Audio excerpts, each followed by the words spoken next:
ikhlas ya, nggak ada para gagal ya. Bismillahirrahmanirrahim. Assalamualaikum warahmatullahi wabarakatuh. Alhamdulillah, segala puji bagi Allah yang dengan izinnya kita diberikan nikmat keimanan, juga nikmat kesehatan. Sebab nikmat keimanan kita dipertemukan dalam wadah yang sama, yakni Islam, dan dengan nikmat kesehatan kita dipertemukan di kegiatan proses belajar mengajar ini. Meskipun proses belajar mengajar masih dalam situasi yang belum normal, meskipun seperti itu, kita tetap harus semangat belajar dan tidak mengurangi rasa syukur kita kepada Allah Subhanahu wa taala, serta tetap berdoa kepada Allah terhadap segala hal, baik itu kesehatan, kemudian agar diteguhkan terus keimanan kita hingga ajal menjemput, dan doa-doa yang lainnya.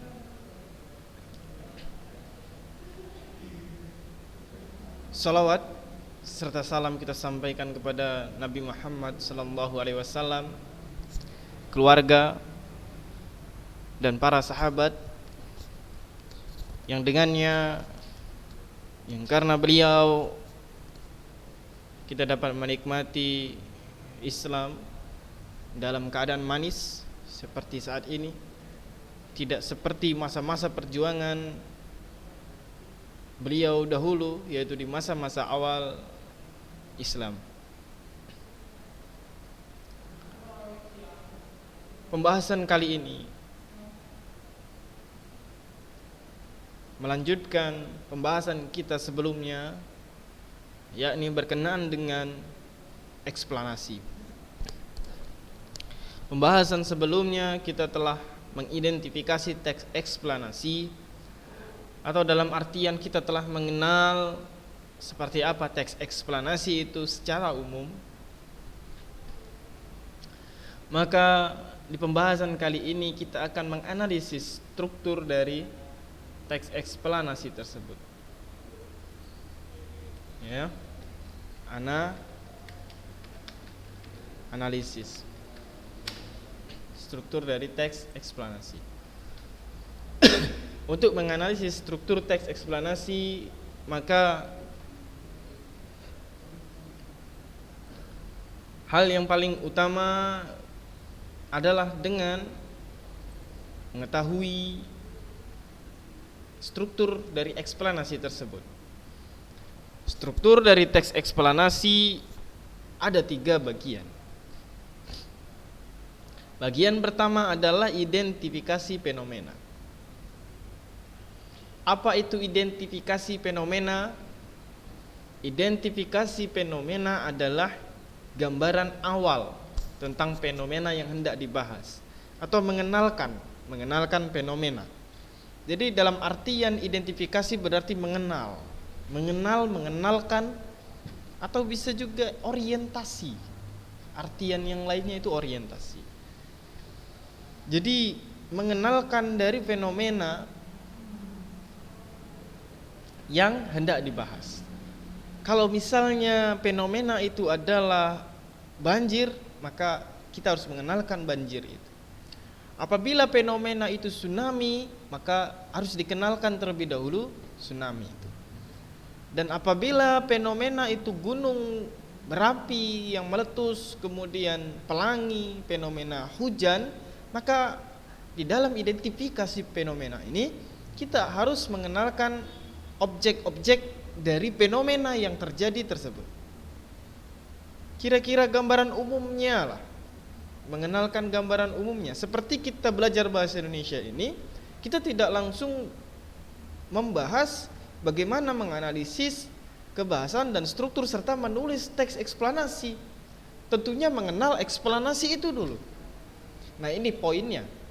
Identifikasi fenomena yaitu mengenalkan fenomena yang akan dibahas. Nah, selanjutnya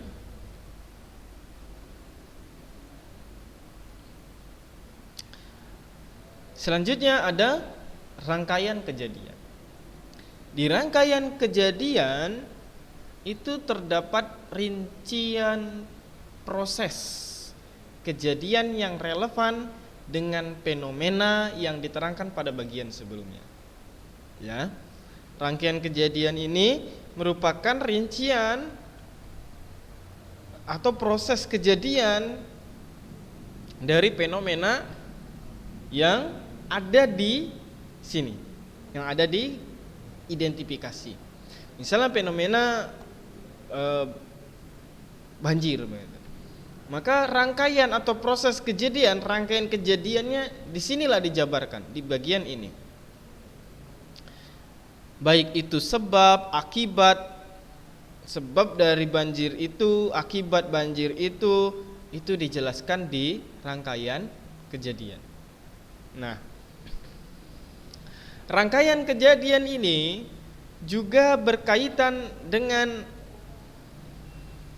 hubungan kausalitas yang tadi telah Anda sebutkan berkenaan dengan sebab dan akibat. Sebab akibat itu adalah hubungan kausalitas, rangkaian kejadian demi kejadian. Kalau kemarin waktu kita di awal pertemuan mengenal teks eksplanasi, itu ada fenomena hujan. Seperti apa hujan itu? Apa itu hujan? Hujan itu maka mengenalkan hujan, pengertian hujan itu ada di identifikasi fenomena. Bagaimana rangkaian kejadiannya? Ya, rangkaian kejadiannya baik itu air yang ada di laut misalnya begitu, sungai, kemudian hasil dari tumbuhan dan lain sebagainya memuai, ya. Sampailah di awan kumpul sampai di titik jenuh, awan itu terbawa angin menuju ke daratan atau ke segala penjuru arah mengikuti arah angin. Ketika titik jenuhnya air sudah penuh di awan, maka turun air itu, jadilah hujan. Kira-kira seperti itu. Tapi ada pembahasan yang lebih ilmiahnya. Itu rangkaian kejadian yang Anda jelaskan secara oral dengan melalui pembicaraan saja. Tentunya ada kaidah kebahasaan yang lebih ilmiah dari penjelasan fenomena hujan. Nah, kemudian ada setelah rangkaian kejadian itu ada yang namanya ulasan. Ulasan ini berkenaan dengan komentar atau penilaian tentang fenomena yang telah dibahas. Ya, ada komentar atau penilaian. Nah, di komentar ini nanti akan kita bahas berikutnya. Lihat, ya, ini berikutnya. Di dalam komentar itu ada kritik dan juga dukungan. Ya, ini komentar ada kritik dan dukungan. Kemudian di dalam teks eksplanasi itu ada cakupan ini. Yang pertama kritik, dukungan, gagasan dan fakta. Ya. Nah, di bagian kritik ya, kita jelaskan di bagian kritik terlebih dahulu.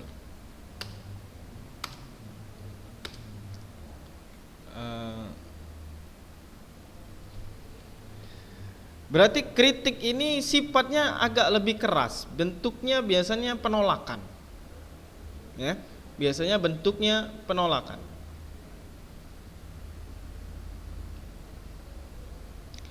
Meskipun ada pertimbangan baik dan buruk, ada pertimbangan baik dan buruk di dalam sebuah kritik. Kalau dukungan, maka bentuknya bukan lagi penolakan. Jadi sifatnya mendukung dari apa yang terjadi, fenomena yang terjadi. Itu secara umumnya begitu ya. Kalau gagasan umum berarti seperti yang ana sebelumnya di kelas 10 juga telah jelaskan gagasan umum, maka gagasan yang menjadi dasar sebuah paragraf itu dibangun.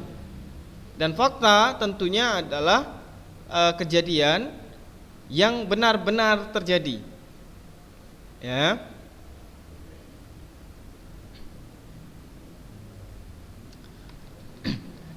Misalnya begini, kita mulai dari kritik.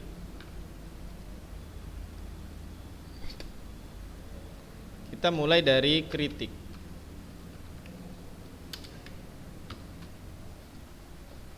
Nah, seperti apa contoh kritik itu? Begini. Misalnya berkenaan dengan hasil foto. Hasil fotomu ini kurang menarik karena tidak ada fokus serta pengambilan sudut pandangnya yang salah. Ya, sudut pandangnya ini kalau di dalam dunia fotografi sebutannya angle, ya, angle. Jadi ini contoh kritik. Contoh kritik begini ya. Hasil fotomu ini kurang menarik karena tidak ada fokus serta pengambilan sudut pandangnya yang salah. Jadi kritik menunjukkan sesuatu yang salah, kemudian memberikan solutif. Sifatnya solutif, solusi. Kemudian menunjukkan yang salahnya itu mana. Jadi tidak hanya sekedar ngomong bahwasanya gini. Antum misalnya ketika melaksanakan sholat, antum salah. Kamu salah sholatnya. Kamu bodoh. Ini bukan kritik. Kalau kritik, antum salah sholatnya. Di bagian ini yang salah. Seharusnya seperti ini. Nah, ini kritik. Jadi selain dia menunjukkan kesalahannya seseorang tersebut, dia menunjukkan kesalahan tersebut disertai dengan solusi, disertai dengan bagaimana cara yang benar untuk memperbaiki kesalahan tersebut. Nah, ini kritik. Jadi kritik itu seperti itu, bukan hanya sekedar ajang untuk menyalahkan. Ya. Itu kalau kritik. Kalau selanjutnya itu ada dukungan. Dukungan.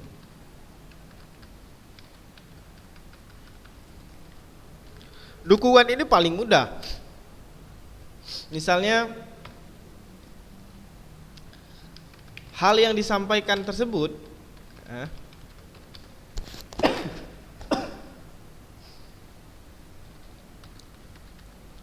sudah benar. Sebab tidak menyalahi hal-hal yang melanggar hukum. Misalnya begitu ya. Hal yang disampaikan tersebut sudah benar sebab tidak menyalahi hal-hal yang melanggar hukum. Jadi dukungan. Jadi mendukung apa yang disampaikan seseorang. Ya. Dukungan kemudian diperkuat dengan argumen dari dukungannya dia. Jadi bukan cuma mendukung iya benar kamu hebat. Ya hebatnya apa begitu. Jadi harus diberitahu. Jadi bukan hanya sekedar dukungan yang omong kosong. Jadi ini sifat dukungan. Ya, kemudian kalau kritik itu tadi, Ana sudah jelaskan bahwasanya ketika antum mengkritik, baik itu bentuknya kritik yang sifatnya menyalahkan, memberikan menyalahkan itu tadi, sifatnya harus seperti, bahasanya seperti menasihati, ya. Sehingga di dalam kritik ini tercapailah yang namanya penyelesaian akhir. Jadi kalau yang dikritik foto, maka harus dikasih tahu bagian mana yang salah, fokusnya, serta pengambilan sudut pandangnya. Berarti kan sudut pandangnya yang ada yang bermasalah. Berarti ketika memperbaiki, apa yang harus diperbaiki? Sudut pandang fotonya. Apalagi yang diperbaiki? Fokusnya. Jadi tidak hanya sekedar fotomu jelek, itu bukan kritik, itu hanya ajang menyalahkan. Nah, sampai di sini paham ya. Kemudian kalau gagasan umum ana rasa tidak perlu ana jelaskan secara detail lagi, sebab sebelumnya juga telah ana bahas berkali-kali di waktu kelas 10. Gagasan umum itu nanti gagasan itu dibagi menjadi 3 bagian. Yang pertama, gagasan umum yang sifatnya deduktif, kemudian induktif dan campuran. Kalau deduktif maka gagasan umum letaknya di awal kalimat. Kalau dia induktif maka gagasan umumnya terletak di akhir kalimat. Sedangkan campuran maka gagasan umumnya terletak di awal dan di akhir kalimat. Kalau di akhir kalimat ditandai dengan apa? Ditandai dengan kalimat yang sifatnya menyimpulkan. Contohnya jadi, oleh karena itu, kemudian dengan demikian. Itu untuk gagasan umum. Nah, kemudian fakta. Nah, di teks eksplanasi itu harus disertai dengan fakta ya. Fakta itu berkaitan dengan data. Ini bergaris lurus dengan yang namanya data. Nah, fakta itu dapat diartikan sebagai peristiwa ya, peristiwa atau kejadian yang benar-benar terjadi atau kenyataan. Jadi fakta itu peristiwa atau kejadian yang benar-benar terjadi atau kenyataan. Maka dari itu fakta harus disertai dengan data. Contoh, Gunung Sinabung meletus. Fakta atau tidak? Fakta. Kalau memang itu fakta pasti ada datanya. Datanya seperti apa? Kapan meletusnya? Misalnya minggu yang lalu di hari Senin atau hari Selasa, itu ya, hari Selasa kalau Anda tidak salah, pukul 10:16 atau pukul 10:11 begitu. Jadi itu menjadi data. Datanya apalagi asap dari letusan gunung berapi mencapai 5.000 hingga 7.500 meter. Ya. Itu menjadi data. Data bahwasanya gunung berapi Sinabung meletus. Jadi data dan fakta itu selalu beriringan, satu jalan dia. Jadi perumpamaannya itu seperti tujuan kereta api Medan Binjai. Maka orang yang naik di dalam kereta api itu satu tujuan, sama, semuanya mau ke Binjai karena tidak ada stasiun yang lainnya, tidak mungkin mereka lompat begitu. Jadi tujuannya Binjai, meskipun setelah sampai kereta api itu di Binjai, mereka itu pergi tak kemana begitu. Jadi poin pentingnya bahwasanya fakta dan data itu selalu berjalan beriringan bersamaan, tidak saling mendahului, ya, bersamaan. Dengan adanya data maka terbentuklah fakta. Kalau dibilang fakta maka harus ada data. Nah, ini adalah penjelasan berkenaan dengan komentar, gagasan umum dan fakta. Baik. Di sini ada sebuah teks. Teksnya itu adalah teks gempa Aceh. Kita akan mencoba untuk menganalisis teks ini berdasarkan struktur. Kemudian yang tadi ada yang namanya fakta, kemudian ada komentar dan juga gagasan umum. Kita mulai dari struktur terlebih dahulu. Untuk itu kita akan beri save-nya ya.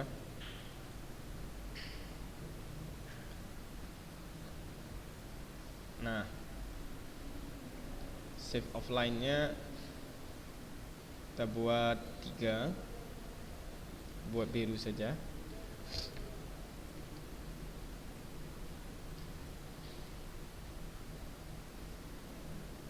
Nah, gempa dahsyat, ini gempa Aceh. Gempa dahsyat pernah terjadi di Aceh 26 Desember 2004 pada pukul 7.58 WIB. Pusat gempa terletak di sebelah barat Aceh dengan kedalaman 10 km. Bencana ini merupakan gempa bumi terdahsyat dalam kurun waktu 40 tahun terakhir. Dampak kerusakannya meliputi Aceh, Sumatera Utara, pantai barat semenanjung Malaysia, Thailand, pantai timur India, Sri Lanka, bahkan sampai pantai timur Afrika. Ini kalau kita sebutkan sebagai gambaran dari fenomena. Gambaran dari tsunami tersebut. Tsunami tersebut punya dampak sampai ke pantai timur Afrika. Ini masih bagian identifikasi fenomena ya. Jadi gambaran umum tentang gempa Aceh itu, gempa itu sehingga yang ada terjadilah tsunami. Nah, ini masih gambaran fenomenanya. Gempa ini juga mengakibatkan gelombang laut setinggi 9 meter. Nah, kalau sudah seperti ini bentuknya udah kronologis ya. Kronologis itu apa? Rangkaian atau proses kejadian. Kita lihat. Bencana ini merupakan kematian terbesar sepanjang sejarah Indonesia, Sri Lanka, India, dan Thailand. Merupakan negara dengan jumlah kematian terbesar. Ini sudah menjadi rangkaian proses ya. Sudah hampir menuju ke proses ya. Sudah proses kejadian, sudah mulai berjalan. Kalau yang di awal tadi masih mengenalkan gempa Aceh tersebut. Ini sudah berbicara proses serta kejadiannya. Maka kita buat ini adalah proses dan kejadiannya. Kita beri warna yang berbeda. Ini proses kejadian. Kekuatan gempa pada penghujung tahun 2004 itu mencapai 9 Richter atau sekarang magnitudo ya. Magnitudo 9 dengan korban tewas mencapai 283.100, 14.000 orang hilang dan 1.126.900 kehilangan tempat tinggal. Ya. Gempa bumi ini sertai gelombang tsunami itu merupakan bencana yang mengakibatkan kematian terbesar sepanjang sejarah. Indonesia, Sri Lanka, India, dan Thailand merupakan negara dengan jumlah kematian terbesar. Masih apa? Masih proses kejadian. Mudah sekali. Masih proses kejadian. Tinggal kita turunin saja. Kemudian di Indonesia gempa menelan lebih dari 126.000 korban jiwa. Puluhan gedung hancur oleh gempa utama, terutama di Melabuh dan Banda Aceh di ujung Sumatera. Di Banda Aceh sekitar 50% dari semua bangunan rusak terkena tsunami. Namun kebanyakan korban disebabkan oleh tsunami yang menghantam pantai barat Aceh dan Sumatera Utara. Sudah jelas di sini bahwasanya masih proses kejadian. Masih proses kejadian ya. Di Sri Lanka dikonfirmasi 45.000 korban jiwa jatuh dan lebih dari 1 juta jiwa penduduk negara ini terkena dampak gempa secara langsung. Di India termasuk Kepulauan Andaman dan Nicobar, Anak tidak tahu bagaimana penyebutannya, diperkirakan menelan lebih dari 12.000 korban jiwa. Masih juga rangkaian kejadian atau proses dari terjadinya proses dari fenomena gempa dan tsunami. Di Thailand banyak pula wisatawan asing terkena bencana, terutama di daerah Phuket. Diperkirakan ada sekitar 4.500 korban jiwa. Bumi Jensen, cucu Raja Rama 9 ya, cucu Raja Rama 9 atau lebih kenal dengan nama Bhumibol Adulyadej yang termasuk salah satu korban. Bumi Jensen baru berusia 21 tahun. Itu masih rangkaian kejadian ya, kejadiannya itu tadi. Nah, bahkan di Somalia katanya, di benua Afrika ribuan kilometer dari Indonesia dilaporkan jatuh lebih dari 100 korban jiwa. Akan tetapi sebagian besar atau mungkin hampir semua dari mereka adalah para nelayan. Masih rangkaian kejadian. Nah, gempa bumi dan tsunami Aceh yang juga menghantam Thailand, selain menempati posisi gempa berkekuatan terbesar kedua setelah gempa Chili 1960 yang mencapai 9, skala Richter atau magnitudo 9,5, gempa Aceh menempati peringkat pertama sebagai gempa dengan waktu atau durasi penyesaran yang paling lama, yaitu sekitar 10 menit. Gempa ini cukup besar untuk membuat seluruh bola bumi ikut bergetar. Ini termasuk apa? Termasuk ulasan. Mengulas dari apa? Dari teks, paparan teks yang ada di sini. Ya. Tadi ulasan adalah komentar atau penilaian tentang fenomena yang dibahas. Ini bentuknya adalah komentar atau penilaian terhadap kejadian yang lainnya. Kejadian yang lainnya yaitu gempa bumi yang terjadi di Chili pada tahun 1960 yang mencapai 9, skala Richter. Jadi menjadi penilaian, bandingan gitu, ulasan dari penulis. Nah, inilah dia contoh dari teks eksplanasi. Yang pertama ada identifikasi fenomena, kemudian ada rangkaian demi rangkaian kejadian, proses kejadian, dan kemudian diulas oleh penulis. Ini menjadi sebuah teks eksplanasi. Ada contoh yang lainnya, teks eksplanasi internet mengubah gaya hidup remaja. Fenomenanya, pesatnya perkembangan zaman dan canggihnya teknologi mengubah kehidupan manusia termasuk remaja. Meski awalnya dianggap asing, nyatanya sejak beberapa tahun lalu, publikasi dunia didominasi dengan internet. Hal ini mengubah cara manusia dalam melakukan sesuatu. Ya.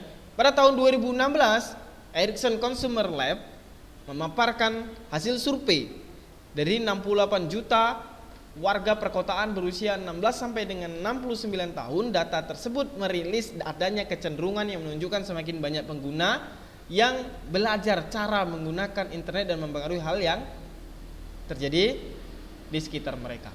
Nah, untuk identifikasi fenomenanya itu hanya sampai di mana? Sampai di sini.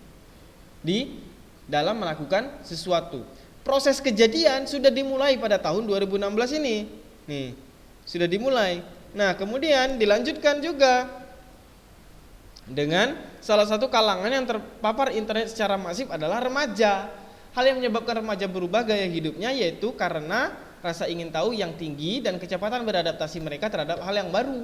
Perubahan gaya hidup yang dialami remaja mencakup beberapa aspek, diantaranya yaitu hiburan, cara berbelanja, transportasi, bahkan cara bersosialisasi.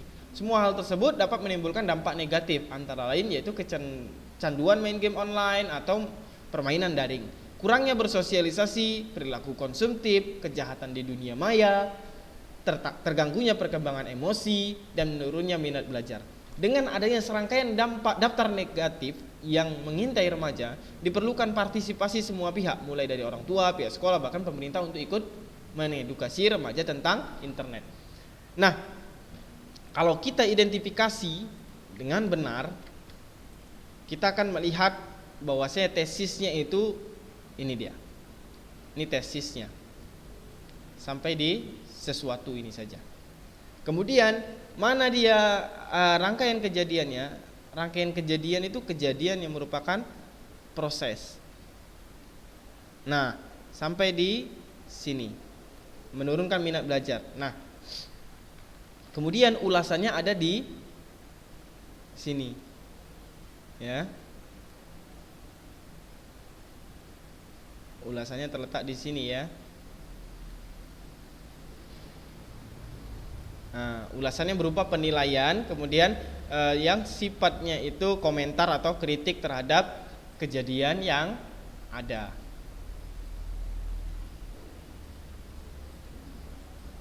Nah, sudah ya, sudah jelas bahwasanya ini adalah identifikasi fenomena, ini rangkaian kejadian, dan ini ulasan. Baik, pembahasan kita akhiri sampai di sini. Mudah-mudahan penjelasan Ana dapat dipahami dengan baik dan pembelajaran kita kali ini mendatangkan manfaat. Ana akhiri, assalamualaikum warahmatullahi wabarakatuh.